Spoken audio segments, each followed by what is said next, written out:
The reality of the rest cure. The story focuses on a woman who slowly grows into depression due to the stress of becoming a new mother. The weeks following her child's birth, she grows thin and tired, soon fainting from a drop in blood pressure. When her husband notices her declining health, he calls in the doctor. Then the doctor recommends this new practice called the rest cure. He then starts her on it. At first she complies, believing that there is hope for it to work, but then grows restless and loses belief during a period of 3 weeks with no mental or physical stimulation. On her next doctor's visit, she tries to explain the unsuccess of the program, but the doctor only focuses with glowing approval of her weight gain. Only after a period of 6 weeks does she finally get permission to live her daily life again. Her physical appearance had improved, but her mental state had only deteriorated more. What the rest cure claims to do.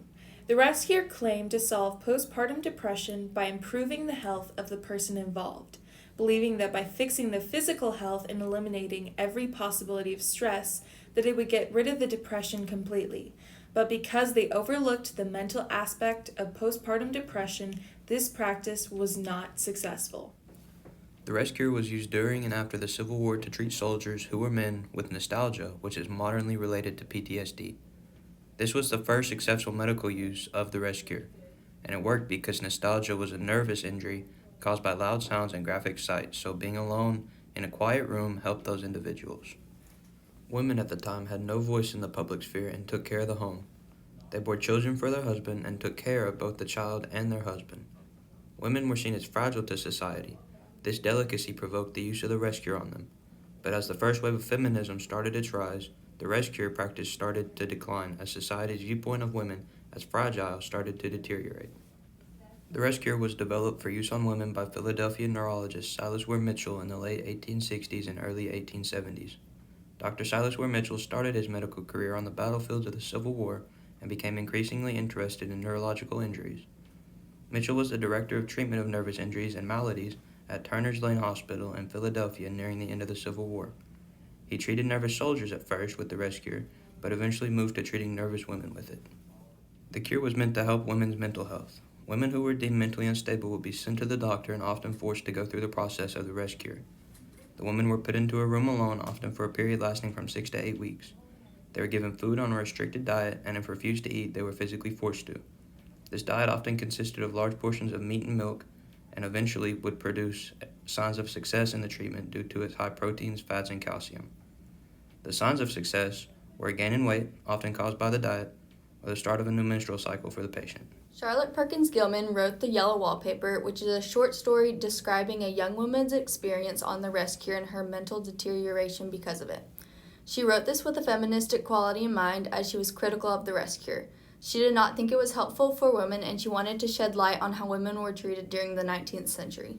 The rest cure was never scientifically based. It was based on physical changes, not mental or emotional healing. The women were put on the rest cure to help with their postpartum depression. Why were the doctors looking at the physical changes and not the woman's mental or emotional state?